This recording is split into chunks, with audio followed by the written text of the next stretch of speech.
Hello guys. आज हम कक्षा 9वीं का क्षितिज की बुक का पाठ 17 जो कि एक कविता है, बच्चे काम पर जा रहे हैं, उसके सरलार्थ करेंगे। इसके कवि का जीवन परिचय मैंने पिछली वीडियो में करवाया है, आप वहां से देख सकते हैं।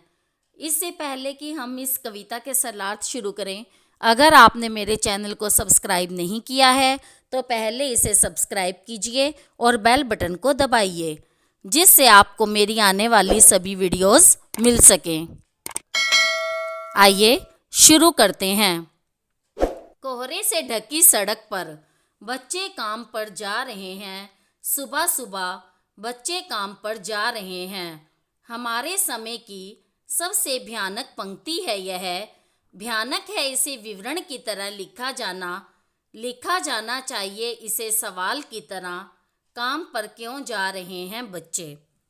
देखिए, सबसे पहले इसका प्रसंग देखते हैं। ये जो प्रस्तुत पद्य है हमारी हिंदी की पाठ्य पुस्तक क्षितिज में संकलित बच्चे काम पर जा रहे हैं कविता से लिया गया है। इसके रचयिता जो हैं श्री राजेश जोशी हैं।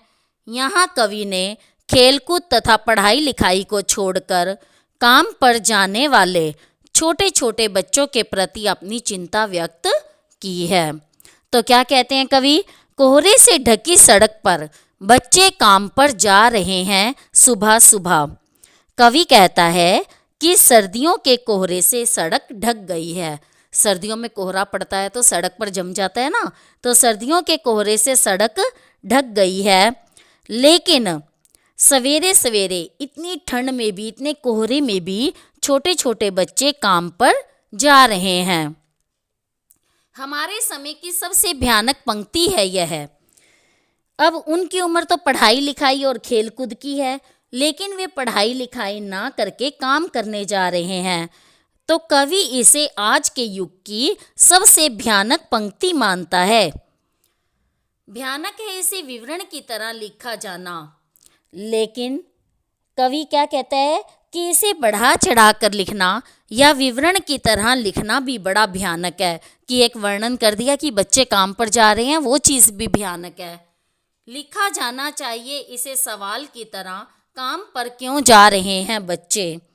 कवि कहता है कि इसे इस प्रकार ना लिखकर प्रश्न के रूप में लिखना चाहिए, यानी समाज से यह प्रश्न करना चाहिए कि ये छोटे छोटे बच्चे इस छोटी आयु में ही काम करने क्यों जा रहे हैं।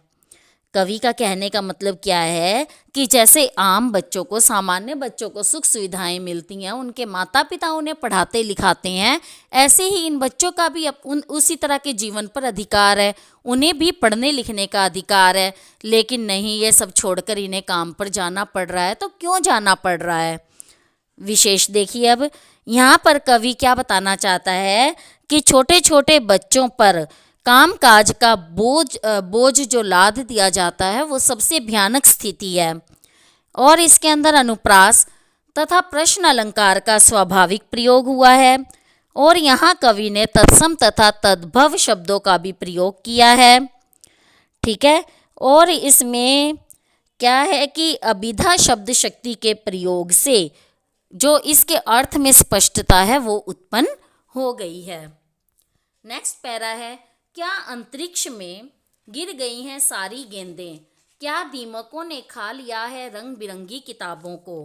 कवि इधर क्या कहते हैं कि ये बच्चे गेंद से खेलते क्यों नहीं, क्योंकि सामान्य बच्चे तो खेलते भी हैं गेंद से, तो ये क्यों नहीं खेलते। क्या सारी गेंदें आकाश में खोकर लीन हो गई हैं, यानी इनके लिए जो गेंदें होनी चाहिए खेलने के लिए, क्या वो आकाश में ऊपर इन्होंने उछाली होगी तो आकाश में ही गायब हो गई। ठीक है। क्या दीमकों ने खा लिया है रंग बिरंगी किताबों को, और जिन किताबों से इन्हें पढ़ना चाहिए, क्या उन रंग बिरंगी पुस्तकों को दीमक चाट गया है, यानी इनके नाम की जितनी भी पुस्तकें थी क्या नष्ट हो गई हैं।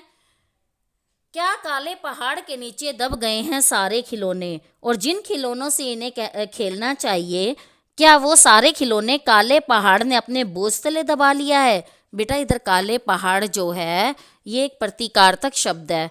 इसका मतलब होता है कि इतना शोषण हो रहा है इन बच्चों का कि उस शोषण के नीचे इनके खिलौने वगैरह सब दबकर रह गए हैं। ठीक है। और क्या क्या किसी भूकंप में ढह गई हैं सारे मदरसों की इमारतें? मदरसे होता है पाठशाला बच्चों के लिए। और क्या सभी स्कूलों के भवन किसी भयंकर भूकंप के कारण ढहकर नष्ट हो गई हैं? यानी सारी वे इमारतें क्या किसी भूकंप में गिर गई हैं? क्या सारे मैदान, सारे बगीचे और घरों के आंगन खत्म हो गए हैं एकाएक? ठीक है, आगे क्या कहते हैं कवि कि क्या सारे मैदान, बाग बगीचे, यहाँ के आंगन समाप्त हो गए हैं? मतलब जहाँ पर ये बच्चे खेल सकें, तो बच्चे या तो घरों के आंगन में खेलते हैं या बाग बगीचों में या मैदान में, तो इनके नाम की क्या ये सारी चीज़ें जो हैं वो एकाएक समाप्त हो गई हैं? तो फिर बचा ही क्या है इस दुनिया में? और यदि ऐसा है, ये सारी चीज़ें अगर समाप्त हो ही गई हैं, तो इस संसार में फिर कुछ भी नहीं बचा, सभी कुछ समाप्त हो गया है। क्योंकि यदि बच्चों के पास उनका बचपन ही नहीं है, तो फिर इस संसार में बचा ही क्या है? फिर तो सभी कुछ नष्ट हो गया अगर बच्चों का बचपन नष्ट हो गया है तो। विशेष देखिए, यहाँ कवि ने बच्चों के बचपन नष्ट हो जाने के प्रति अपनी गहरी चिंता व्यक्त की है। और ये कवि जानना चाहता है कि बच्चों के पढ़ने लिखने के स्कूल, उनकी खेलने की वस्तुएं और इनकी किताबें अचानक कहाँ चली गई? और बच्चों के लिए तो हैं, लेकिन इन बच्चों के लिए नहीं हैं, तो कहाँ चली गई? प्रश्न अलंकार के प्रयोग द्वारा कवि ने समाज में इस समस्या के प्रति जागरूकता उत्पन्न करने का प्रयास किया है कि समाज भी जागरूक हो कि आखिर हमारे समाज में ये हो क्या रहा है। इस तरह तो कोई देश तरक्की नहीं कर सकता, क्योंकि ये बच्चे ही देश का भविष्य होते हैं। अगर ये पढ़ते लिखते देश के लिए कुछ अच्छा करते, लेकिन ये बच्चे तो ऐसा कुछ ना करके काम करके अपनी लाइफ यूं ही बर्बाद कर रहे हैं, तो इस तरह देश का भविष्य ही खतरे में है। तो इस प्रश्न अलंकार के माध्यम से कवि जो है समाज के लोगों को जागरूक करने का प्रयास करना चाह रहा है। और यहाँ कवि ने तत्सम तथा तद्भव शब्दों से युक्त हिंदी भाषा का सहज प्रयोग किया है और उर्दू का भी मिश्रण है। जैसे कि मदरसा, उर्दू में मदरसा पाठशाला को कहते हैं, तो ये उर्दू शब्द का भी प्रयोग है। ठीक है, अब आगे नेक्स्ट देखिए, कितना भयानक होता अगर ऐसा होता। भयानक है, लेकिन इससे भी ज़्यादा यह है कि हैं सारी चीज़ें हस्तब मामूल। हस्तब मामूल का मतलब यथावत। पर दुनिया की हजारों सड़कों से गुजरते हुए बच्चे, बहुत छोटे छोटे बच्चे काम पर जा रहे हैं। कवि क्या कहता है कि यदि बच्चों की गेंदें, देखो कितना भयानक होता अगर ऐसा हो जाता। कैसा हो जाता कि यदि बच्चों की गेंदें, रंग बिरंगी पुस्तकें, खिलौने, बाग बगीचे और घरों के आंगन अगर अचानक नष्ट हो गए होते, तो वाकई यह बड़ी भयानक बात होती। ठीक है ना, ऐसा होने से बच्चे क्या होता, खेलने कूदने और पढ़ने से वंचित रह जाते। भयानक है, लेकिन इससे भी ज़्यादा यह है कि हैं सारी चीज़ें हस्तब मामूल। लेकिन आज सबसे बड़ी भयानक बात यह है कि ये वस्तुएं यथावत हैं। हस्तब मामूल का मतलब ज्यों की त्यों हैं, यथावत हैं, इनमें से नष्ट कुछ नहीं हुआ है।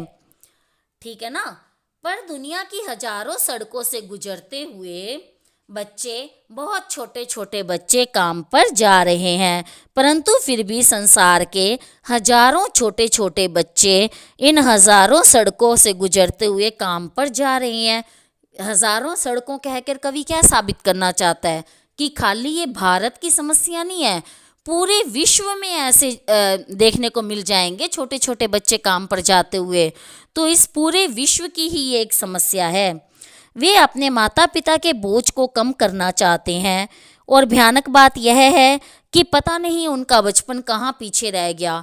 बचपन को तो वो बता ही नहीं सकते किसी के आगे कि हमारा बचपन कैसा है, सिर्फ काम करते करते तो बीत जाता है उनका बचपन।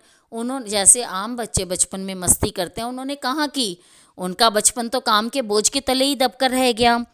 ठीक है ना। विशेष देखिए, यहाँ कवि ने काम पर जाने वाले छोटे छोटे बच्चों के प्रति अपनी चिंता को व्यक्त किया है।